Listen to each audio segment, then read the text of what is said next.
Eleanor Whitmore placed the $2 million check on the table without looking the man across from her in the eye.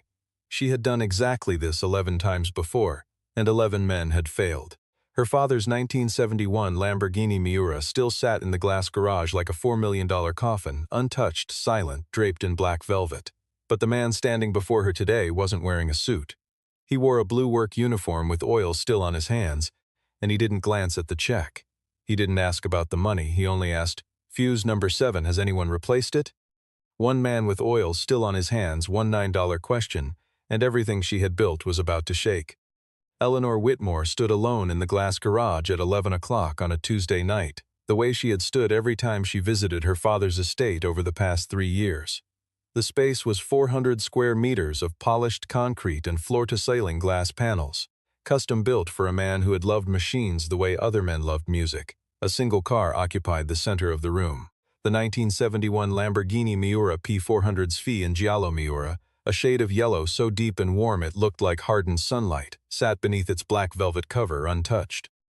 The halogen fixtures above cast the room in the kind of light that made everything look sacred. Eleanor stood at the edge of the cover and did not lift it. She just looked at the shape beneath the cloth and breathed. The garage smelled like old leather and motor oil, and the particular kind of stillness that only exists in rooms where something beloved has been put away and not yet retrieved.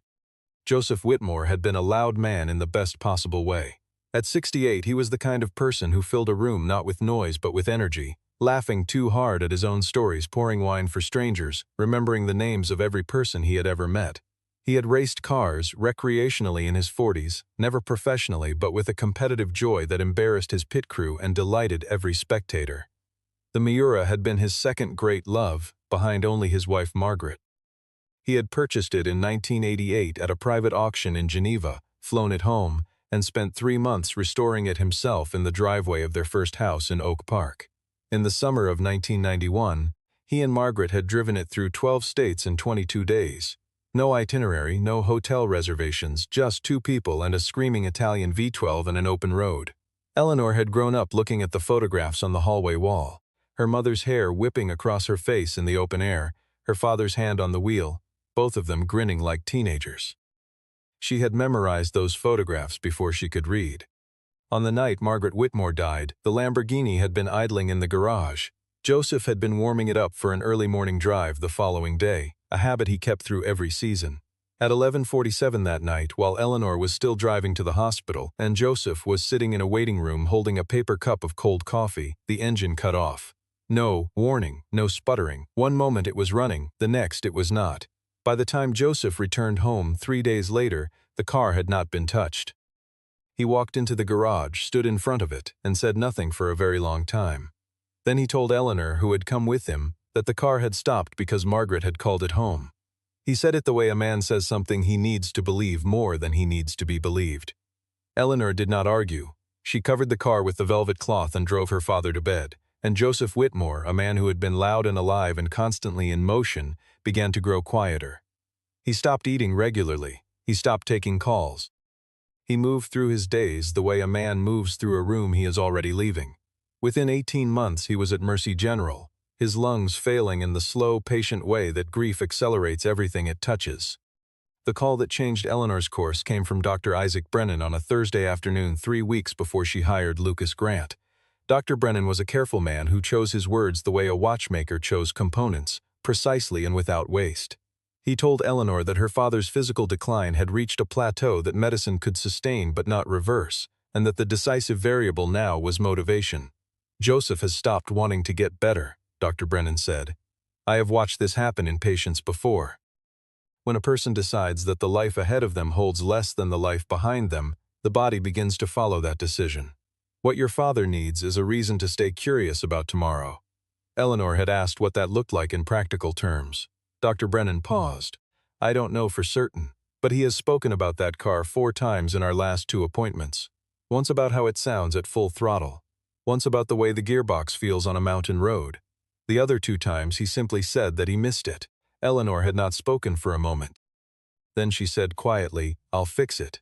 She drove directly to the estate after the call, walked into the garage at 11 o'clock that night, pulled the velvet cover down, looked at the Miura's unblinking headlights in the halogen glow, and called her assistant Diana Walsh.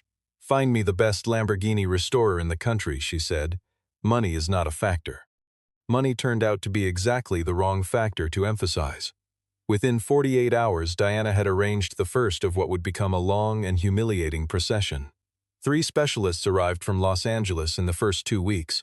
Men with business cards printed on heavy stock and confidence that entered the room before they did. They diagnosed a blocked fuel delivery system and proposed a complete overhaul for $180,000. Eleanor approved it without negotiation. The work was done with the kind of theatrical precision that implied success was guaranteed. The invoices were itemized and professional. The explanation of what had been accomplished filled 4 pages. The car did not start. The specialists offered a follow-up assessment. Eleanor showed them the door. A specialist arrived from Miami in week 3. An Italian-born engineer named Adriano, who had worked at Lamborghini's facility in Sant'Agata Bolognese during the 1980s, and who carried the particular authority of a man who had touched the original. He inspected the car for 35 minutes, spoke in clipped declarative sentences, and announced that the V12 engine block had developed irreparable internal tolerances and required a complete rebuild. $320,000. 6 weeks. He was certain Eleanor approved the work. 6 weeks later, the car still would not start. The engineer returned her call on the 7th attempt. The work had been done correctly, he insisted. The problem must lie elsewhere. Eleanor thanked him and did not call back. By the 8th week, the specialists were arriving in overlapping waves. 2 firms from New York with backgrounds in classic car auction preparation, a team from a concours restoration house in Scottsdale, independent consultants from Chicago and Atlanta whose credentials were impeccable and whose results were uniform. Each man had a theory. Each theory cost money. The carburetor was replaced. The ignition coils were replaced. The distributor cap and timing chain were replaced. A fuel pump that cost $22,000 was installed and subsequently removed when it made no difference. One consultant spent 4 days on the electrical system and left behind 40 pages of documentation and a car that was exactly as silent as it had been when he arrived. By the time 11 specialists had come and gone, Eleanor had spent $1,700,000, and the Miura had not made a single sound. The final specialist before Lucas Grant was a man named Adrian Mercer. 52 years old, based in Beverly Hills, the author of 2 well-regarded books on Italian sports car restoration, a recurring feature subject in automotive publications, and the acknowledged authority on Lamborghini Miura engineering in North America. He arrived in a Rolls-Royce Silver Shadow and brought 3 assistants. He looked at the car for no more than 20 seconds before turning to Eleanor and delivering his verdict with the smooth confidence of a man who had never considered the possibility that he might be wrong. "The wiring harness in early generation Miuras is as complex as a Swiss movement," he said. "Every previous team has been working around the problem rather than at the source. I will replace the entire harness, every centimeter of it. $400,000. 3 weeks. I guarantee the result." Eleanor asked whether he had examined each individual component before drawing this conclusion. Adrian Mercer smiled, not unkindly but with the condescension of a man who considers thoroughness a quality reserved for people with less experience than himself. 30 years in this field, he said, do not require itemized confirmation. Eleanor signed the contract. 3 weeks later, on a gray Tuesday morning, Adrian Mercer called Diana and asked to speak with Eleanor. He explained, at length, that the wiring harness replacement had been executed flawlessly, that the car's electrical architecture was now comprehensively renewed, and that the persistent failure to start indicated a problem that was, in his professional assessment, likely congenital to this specific chassis, a known issue in a small number of early P400 SV units that had no reliable remedy. He returned $200,000 and flew home the following morning. He did not apologize. Eleanor stood in the garage that evening with the lights off, the halogen fixtures dark for the first time since she'd begun this process, and she looked at the shape of the Miura under its cloth in the thin light that came through the glass panels from the grounds outside. For a long time she did not move. The total was $1,700,000. 11 specialists. 3 years of her father's silence. 1 car that would not speak. She pressed the heel of her hand against her eye. No one was watching. She called Diana the next morning. "I don't want another expert," Eleanor said. Her voice was flat and controlled in the way that only barely suppressed exhaustion can produce. "I want someone who actually knows how things work. No reputation necessary. No publication history. Someone who genuinely cares about these machines." Diana was quiet for a moment on the other end of the line, the specific quality of quiet that means the person has information they are uncertain how to deliver. "I know someone," Diana finally said, "but you won't like the address." Grant Auto occupied a narrow building on a side street in Cicero, a working-class suburb 8 miles west of the Chicago Loop, wedged between a tire warehouse and a building whose signage had faded beyond legibility. The facade was corrugated metal painted a color that had once been green. The sign above the roll-up door read Grant Auto in block letters that had been repainted at least twice, each layer slightly thicker than the last. When Diana arrived at 8:15 on a Wednesday morning, the roll-up door was open. A classic rock station was playing from a small radio on a shelf near the door, and a pair of work boots was protruding from beneath a 1984 Chevrolet Caprice that was up on jack stands. Diana explained who she worked for and what the job involved, speaking to the underside of a car and the legs attached to it. The boots stopped moving. "What year is the Miura?" the voice from beneath the car asked. 1971, the rolling board slid out. Lucas Grant sat up. He was 31 years old, with brown hair pushed back from his forehead and the kind of hands that told you everything about how a person spent their time. Knuckles slightly enlarged, nails kept short, a thin scar along the inside of the right thumb from a compression fitting that had let go without warning 4 years earlier. He looked at Diana for a moment. "P400 SV or SVJ? Diana did not know the answer. Lucas stood up, wiped his hands on a rag, and said, "Give me the address." Lucas Grant had enrolled in the automotive engineering program at Illinois Institute of Technology at 19 and dropped out at 21, not because of academic failure but because his father, Raymond Grant, had suffered a stroke in the middle of Lucas' junior year that left him unable to operate the shop he had run for 26 years. Lucas came home and did not go back. He had told himself for years that he would finish the degree eventually, a fiction he had mostly stopped maintaining by the time he was 25. When the shop's regulars had become his regulars, and the rhythms of the place had shaped themselves around him. What he had never stopped doing was reading. The shelf in the back office held 40 years of service manuals, technical journals, and factory documentation, Italian, German, French, Japanese, most of it accumulated by his father, the rest acquired by Lucas himself at estate sales and auto shows, and from the estates of mechanics whose families didn't know what to do with 300 pounds of technical paper. The Lamborghini Miura section occupied half a shelf and included the original factory wiring diagrams for every production year between 1966 and 1973, printed on paper that had gone translucent at the folds. Lucas had read them all. He had read them the way other people read novels, not to memorize data but to understand the logic of a particular mind working through a particular set of problems. He printed the 1971 wiring diagram before he left the shop and folded it into his breast pocket. The meeting at the Whitmore estate was not comfortable for either party, which meant it was honest, in a way that Eleanor's previous meetings with specialists had not been. She watched Lucas walk in through the garage's side entrance. No knock, no announcement, the door had been left open. And she let the silence extend for a moment before she spoke.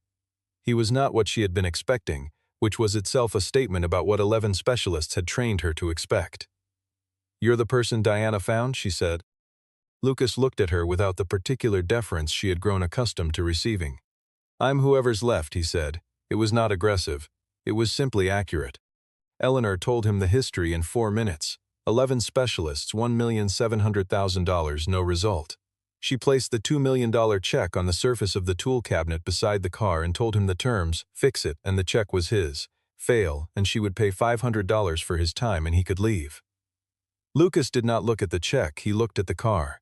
He walked around it once, slowly, both hands at his sides, eyes moving from the roofline to the sill line to the rear engine cover and back. When he reached the front of the car, he placed one hand flat on the hood, gently the way a doctor places a hand on a patient's chest to feel what the instruments miss, and stood still for a moment. Then he asked Eleanor, "When the engine cut off that night, was it immediate, or did it run for a few seconds and then die?" Eleanor stopped. She thought about it. "Immediate," she said. "My father said one moment it was running and the next it wasn't." Lucas nodded once. "That's the first question anyone has asked me that wasn't about parts," Eleanor said quietly. Lucas had already moved to the front of the car and was reaching for the hood release. He did not use the diagnostic computer that 3 of the previous specialists had wheeled in on dedicated carts. He used a flashlight, a compact LED unit he carried in the breast pocket of his jacket, and the wiring diagram he had printed that morning. He worked in silence, moving his fingers along each wire bundle with the patience of a man following a sentence to its conclusion, tracing circuits backward from their terminal points toward their origins.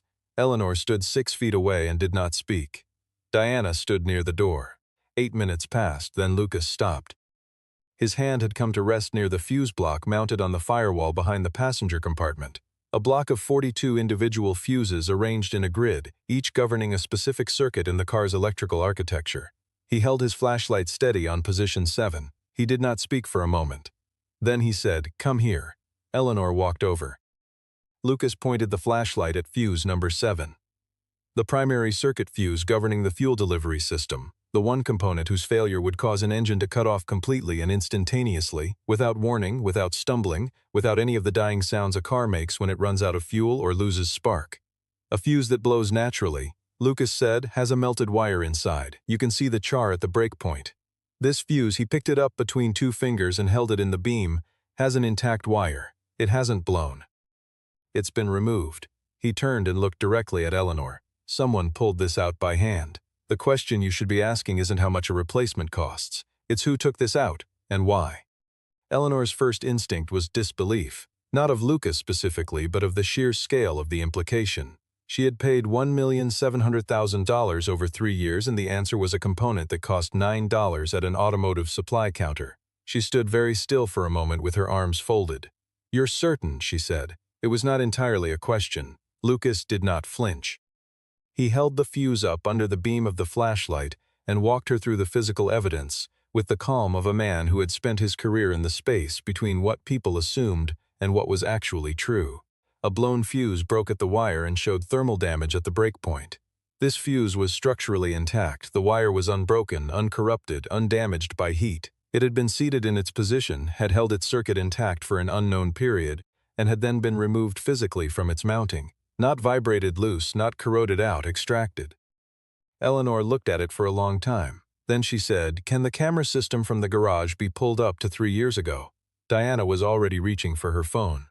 The estate security system maintained a rolling archive of 90 days of footage and a permanent archive of event-flagged recordings. Any detection of motion, door access, or environmental change triggered an automatic save that was stored indefinitely on the estate's private server. The night Margaret Whitmore died was among the saved events, flagged by the motion sensor in the garage at 11:47 post-meridian.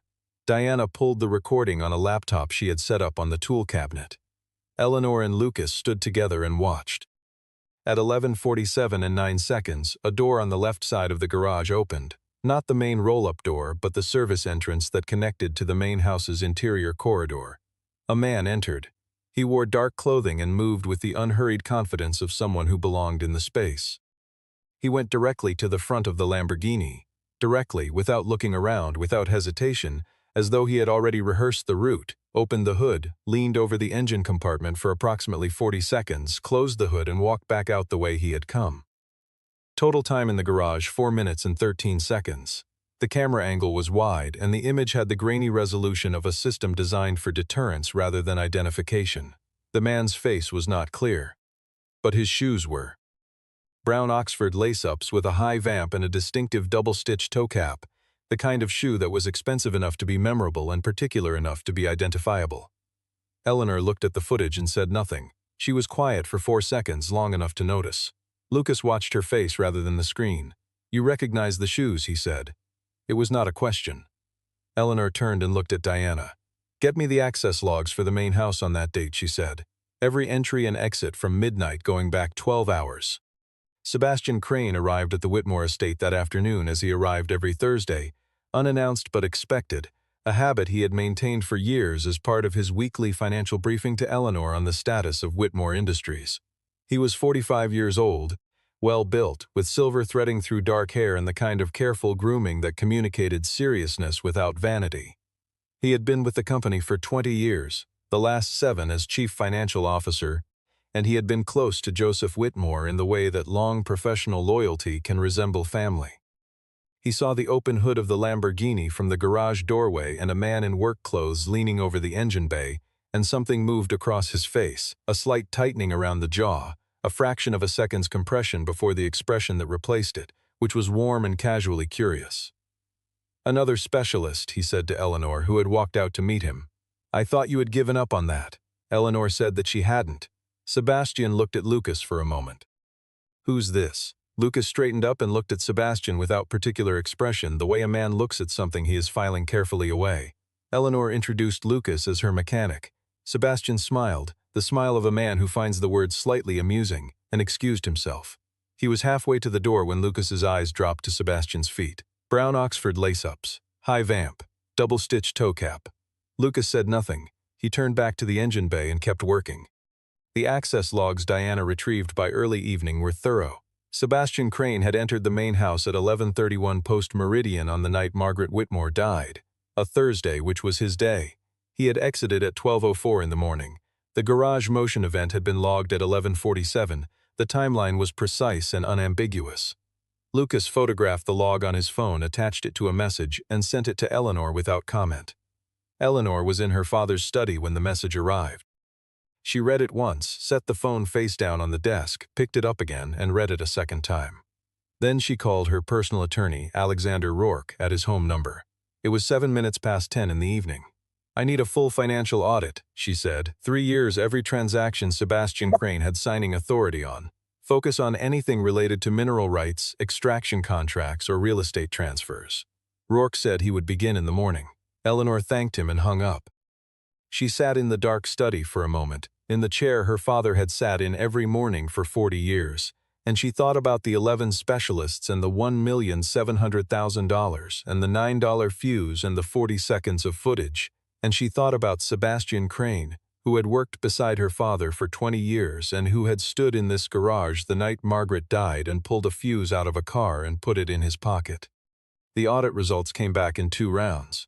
The first summary arrived the following morning at 6:47, a land rights transfer agreement, executed 3 years earlier, granting extraction rights for a rare earth mineral deposit in southern Colorado to a holding company called Crane Allied Resources. The contract value was $340 million. The signature on the Whitmore Industries side of the agreement was Joseph Whitmore's. Joseph Whitmore had been admitted to Mercy General 11 days before the contract's execution date.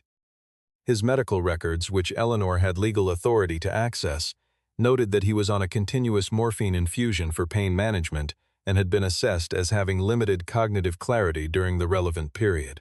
No Whitmore family attorney had been present at signing. The second round of results arrived at noon and was more specific. The commission structure embedded in the contract had directed $48 million in advisory fees to Crane Allied Resources over the subsequent 30 months. The money had moved through 3 intermediary accounts before settling. And buried in the contract's appendix, in a paragraph written in the dense, subordinated language of a man who was betting that no one would read it carefully, was a collateral clause. The clause stated that in the event the Whitmore family disposed of certain listed personal assets, including the 1971 Lamborghini Miura registered to Joseph Whitmore, control of the extraction rights would transfer permanently and irrevocably to Crane Allied Resources. The car, in other words, had to stay broken. If Eleanor eventually sold it, which she would almost certainly have done after spending nearly $2 million and achieving nothing, Sebastian would have won everything. Lucas did not go home that evening. He sat in the garage on an overturned bucket, the Miura's hood propped open, the work light on, and went through every invoice and every repair order left by the 11 previous specialists, reading them the way he read wiring diagrams. Looking for the logic beneath the language, he found it in Adrian Mercer's documentation. Buried in the final page of a 43-page invoice, under a line item listed as third-party consultation services, was an $85,000 payment to an unnamed vendor referenced only by a routing number. Lucas photographed it. He sent it to Eleanor with a single line of text. I'm not a detective, but someone paid to make sure this car stayed broken. Eleanor was still awake. She read the message and walked to the garage and stood in the doorway. Lucas was sitting on his bucket, the work light casting long shadows across the concrete, the open hood of the Miura framing him from behind. Eleanor looked at him for a moment. How much do you know? She asked. I know what I can see, he said. The rest is your problem. It's becoming everyone's problem, Eleanor said. She sat down on a second bucket, a thing she had never done in this garage, and they stayed like that for a while, 2 people in a lit room at night, the car between them, thinking. Sebastian Crane arrived the following morning without a scheduled appointment. a departure from his established pattern significant enough that Diana flagged it to Eleanor before he reached the garage. He walked in with the composed directness of a man who has prepared his position and intends to deliver it cleanly. Lucas was at the front of the car. Eleanor was not yet in the garage. Sebastian stopped a few feet from Lucas and looked at him for a moment, measuring him the way a man measures an obstacle rather than a person. "I'm going to be direct," Sebastian said. "I don't know what you think you've found, and I don't particularly care. I'll pay you $5 million, cash, to tell Eleanor Whitmore that this car cannot be repaired and go back to wherever you came from. You'll never work on a car worth more than $10,000 again if you stay, and you'll have $5 million if you leave. This is a straightforward offer." Lucas stood up from where he had been crouching. He was slightly taller than Sebastian and considerably less composed in his appearance. The work clothes, the oil-stained hands, the expression of a man who is not surprised by very much. He looked at Sebastian for a moment without speaking. "Here's what I see," Lucas said. "You walked into this garage the night Margaret Whitmore died and pulled the fuse out of this car. You paid Adrian Mercer $85,000 to make sure his work failed. And you wrote a contract clause that needed this car to stay broken so you could take a $340 million mineral deposit from a man who was on a morphine drip and didn't have a lawyer in the room. $5 million doesn't buy any of that." Sebastian's face had gone entirely still, the particular stillness of a man who has just heard his own crime listed aloud and is calculating the distance to the exit. "You're a mechanic from Cicero," he said. "No one will believe a word you say." Lucas held his eyes. "The camera will," he said. Sebastian turned toward the door. He moved quickly, not running, but with the compacted velocity of a man who knows that the next few minutes will determine everything. He came through the garage door and stopped. Eleanor Whitmore was standing in the corridor outside, her phone in her hand, the recording application open. She had been there long enough. She had heard everything. Sebastian looked at her and she looked at him, and for a moment neither of them spoke. When Eleanor spoke, she did not raise her voice. She did not need to. "You worked with my father for 20 years, she said. "He trusted you the way he trusted his own blood." Sebastian began to form a response. The contract had been legitimate, the signature was valid, the advisory fees were disclosed, and Eleanor raised one hand and stopped him. "A signature obtained from a man on continuous morphine without legal representation for a contract he had no capacity to review is void under Illinois statute. My attorney has been awake since 10 o'clock last night, so has yours by now." Diana stepped into the corridor behind Eleanor. Two members of the estate security staff appeared behind her. Sebastian looked at Eleanor for one more moment. A look that contained something that might have been regret if it had been pointed at the right thing, and then he allowed himself to be escorted out of the building. He said nothing else. Eleanor stood in the garage doorway for a moment after Sebastian's car left the grounds. The morning light was coming in through the glass panels at a low angle, falling across the polished concrete in long pale bars. She walked to the front of the Miura and looked at the open engine compartment. Lucas was already there, the replacement fuse in his hand. A standard automotive ceramic fuse in the correct amperage rating, purchased from an automotive supply store on his way in that morning for $9 including tax. He turned it once between his thumb and forefinger, then looked at Eleanor.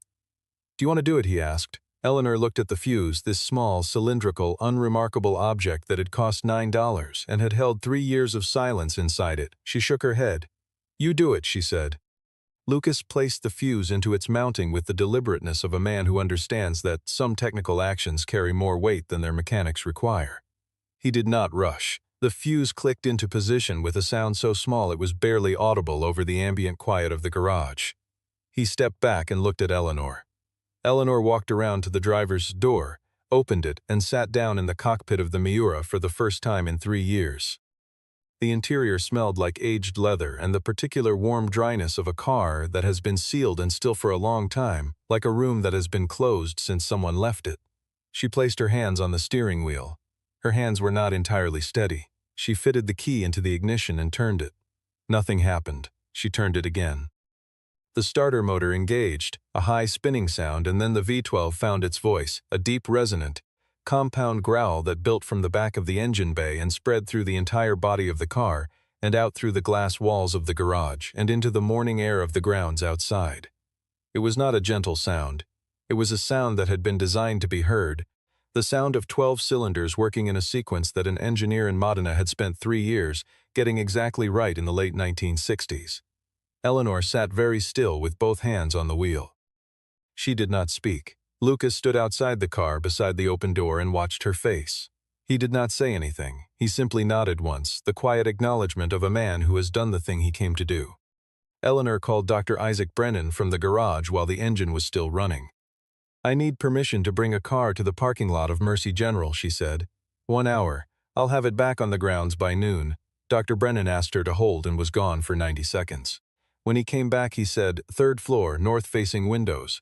Drive it where he can see it from the window." Joseph Whitmore was in bed when the Lamborghini pulled into the visitor's lot below. His room was on the 3rd floor.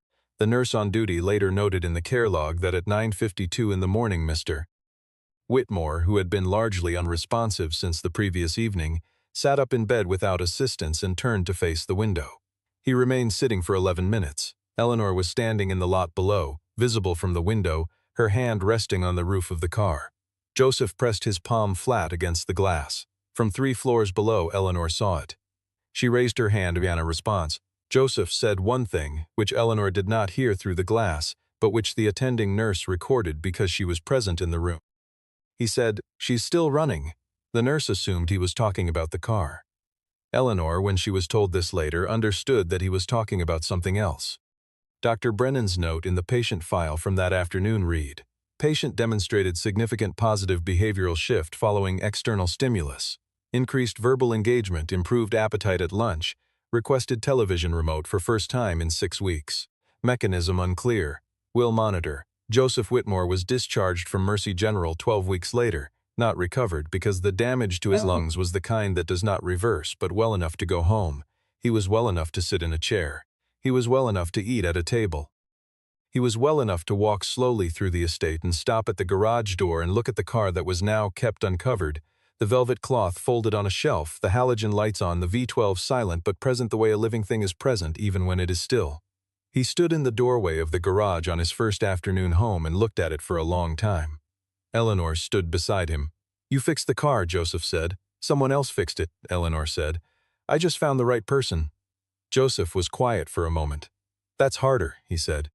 6 weeks after Sebastian Crane was escorted off the Whitmore estate, he was formally indicted on 3 counts: financial fraud in connection with the mineral rights transfer, procurement of a forged signature on a contractual document from a party without legal capacity, and 1 count of conspiracy to impede a lawful business investigation, the last of which stemmed from the $85,000 payment to Adrian Mercer. The $340 million extraction contract was declared void by an Illinois circuit court on the grounds that the signatory had lacked legal capacity and had been without independent legal representation. Whitmore Industries recovered the $48 million in advisory fees paid to Crane Allied Resources, plus statutory interest. Adrian Mercer reached a civil settlement requiring him to repay the full $85,000 and surrendered his professional restoration certification in the state of Illinois. He did not contest either action. Eleanor offered Lucas Grant a formal contract 3 days after the fuse was installed. Not for a single repair, but for the standing maintenance and care of the entire Whitmore family vehicle collection, 17 cars ranging from a 1953 Jaguar XK120 to a 1982 Ferrari Berlinetta Boxer, with a retainer that would have allowed him to close Grant Auto and relocate to a proper facility without financial concern. Lucas considered the offer for 1 day. He came back with a single condition: Grant Auto in Cicero would stay open. The shop would continue to operate for its regular customers, the Caprices and the Corollas and the pickup trucks that needed brakes before winter, because that was where his father had started, and because Lucas believed, in a way he did not spend much time articulating, that a man who stopped hearing ordinary engines would eventually stop knowing how to listen at all. Eleanor looked at him for a moment. "That's an unusual condition," she said. "No," Lucas said. "It's the reason I still know what I'm doing." On a Thursday evening 3 weeks after the case had been referred to the state's attorney, Eleanor sat alone in the garage with the overhead lights off and only the halogen fixtures running, their light falling on the Miura the way it always had. From above, clean and direct, making the yellow paint look like something lit from within. She had started the engine when she came in. It was running now, steady and low, the sound filling the glass room with the particular resonance of a machine that had been designed to be heard and had waited a long time for the opportunity. She sat in the driver's seat without going anywhere, her hands on the wheel, the idle vibration of the engine running through the chassis and the seat and into her spine. She thought about the 11 specialists who had arrived with their credentials and their confidence and their theories, each of whom had looked at a $4 million car and seen a $4 million problem. She thought about $1,700,000 spent on fuel systems and wiring harnesses and ignition components and everything, except the question of whether something was simply missing. She thought about a man in a blue work uniform who had walked into this garage and looked at the car the way her father had looked at it. Not as an asset or a problem or a professional challenge, but as a thing that had been built with logic and care, and that therefore had a reason for everything it did or failed to do. And she thought about a $9 fuse in a position number 7, sitting on a shelf in the Cicero shop right now, because Lucas had kept it. Not as evidence, the attorneys had copies of everything they needed, but because he said it was a useful thing to remember. There are problems that look enormous until someone asks the right question. There are years of silence that end with a click too small to hear across a room. There are things that money cannot purchase. Among them, the particular quality of attention that belongs to a person who learned to listen before they learned to charge for it. The engine ran on in the dark glass room, patient and deep the way it had been built to run. And somewhere on the 3rd floor of a house in the western suburbs of Chicago, a man who had been growing quieter for 3 years sat in a chair by a window and thought about a road trip he had taken in the summer of 1991. 2 people and an open car and 12 states and no itinerary. And he was not entirely sure whether he was remembering it or planning it, and for the first time in a long time, that uncertainty felt like something worth staying for.